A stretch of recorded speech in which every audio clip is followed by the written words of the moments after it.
Hello, children, and welcome again to Sunday School, traveling with God's family. This week, we're going to hear about how Joseph's brothers went down to Egypt. Joseph was a young lad, about 17 years old, when he was carried down to Egypt by the Ishmaelites and sold as a slave to Potiphar.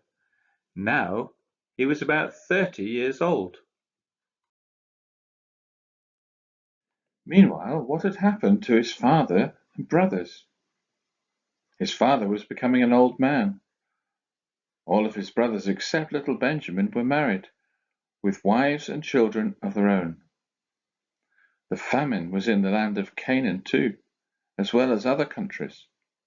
Jacob and his family were in great distress because they had not enough food. They did not know what to do. But Jacob, their father, had heard that there was grain down in Egypt. So he said to his sons, "Why are you looking so anxiously at each other? I've heard that in Egypt there is food. Go down there and buy some, so that we will not starve."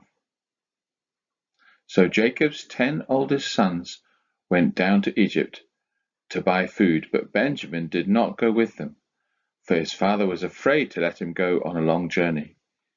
He might meet with harm, as Joseph had, so his father kept him at home.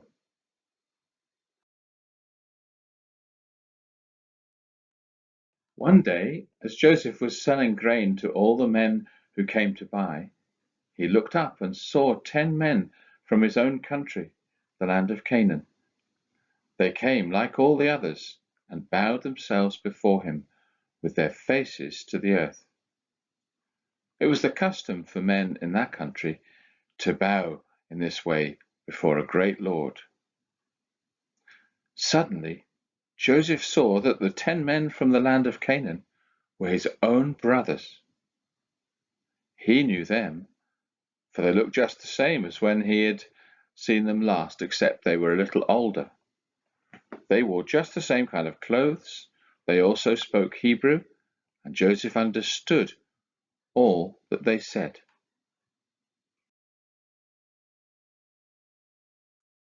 But they did not know him. How could they? He had been only a young boy when they had last seen him. They had sold him to be a slave, and no doubt they thought he was still a slave, working for some master in Egypt.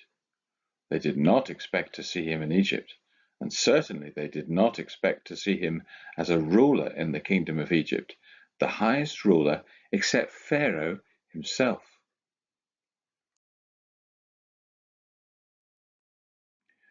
Joseph did not tell them who he was. He wanted to find out if they were still as cruel as they had been when they sold him. So he did not speak to them in Hebrew, but in Egyptian. An interpreter who understood both Egyptian and Hebrew told the brothers what the great Lord said by saying it in Hebrew. He spoke roughly to them so as to frighten them. "Where do you men come from?" After the interpreter had told them what Joseph said, they answered, "We come from the land of Canaan to buy food."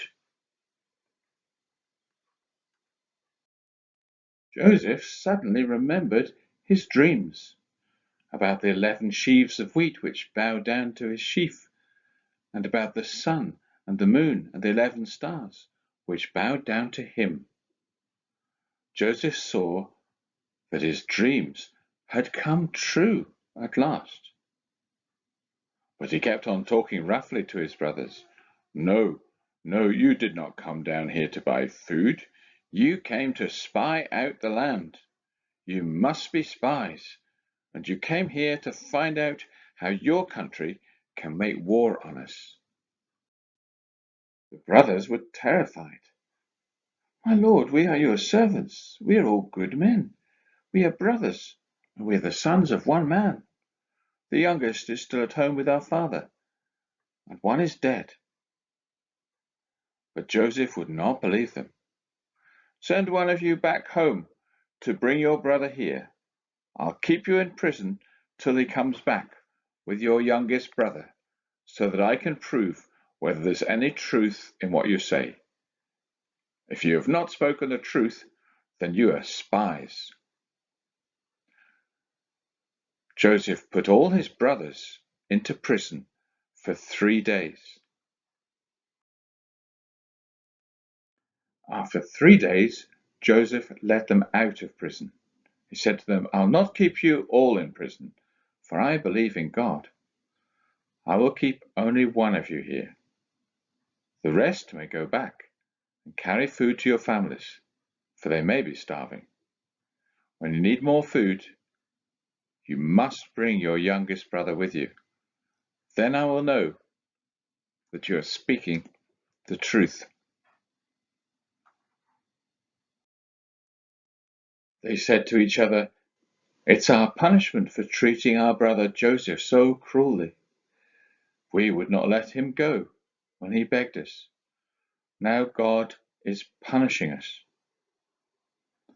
They did not know that Joseph could understand what they were saying, because he always spoke in the Egyptian language when he talked with them. When Joseph heard them talking together and saying that this was a just punishment for the way they had treated him, his heart softened. He remembered that, after all, they were his brothers, whom he had not seen for 15 years. He felt that he'd have them still. He could not keep from weeping from homesickness. He had to go into another room, because he could not keep the tears from rolling down his cheeks.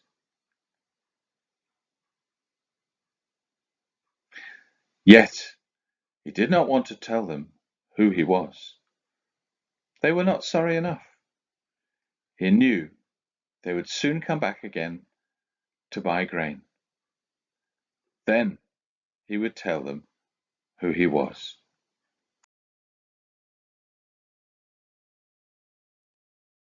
Joseph wiped his tears away and went back to his brothers. Then he took Simeon, one of the brothers, and bound him before their eyes and put him in prison. Joseph commanded his servants to fill their sacks with grain. He did not want to take pay from his brothers, so he told his servants to put the money back again into all their sacks. Now the brothers were free to go home again, though they must go without Simeon. After loading the sacks of grain on their donkeys, they started on the homeward journey. At last they reached home, where their old father was anxiously waiting for them. Of course they told him all that had happened to them, that the ruler had said they were spies, that he had put Simeon in prison until they should come for more food, bringing Benjamin with them. Their poor father felt very sad when he listened to their story. He became most sorrowful when they said that they could not go back again unless their brother Benjamin went with them. "You are making me lose my children," he said pitifully. "Joseph is dead, and Simeon is in Egypt. Now you want to rob me of Benjamin too. All these things are against me." Then they emptied their sacks. What was their surprise to find that everyone's money was in his sack. Then Reuben, who was the oldest of the brothers and who seemed to be the most responsible, said to his father, "I myself will take charge of Benjamin, and I promise surely to bring him back to you safely." But it did no good. The old father only said, "No, Benjamin shall not go with you, for his brother Joseph is dead, and if anything happens to Benjamin on the way, you will bring down my grey hairs with sorrow to the grave."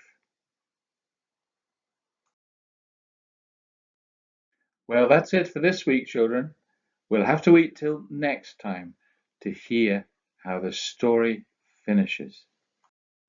The brothers of Joseph were hungry, the harvest had failed yet again.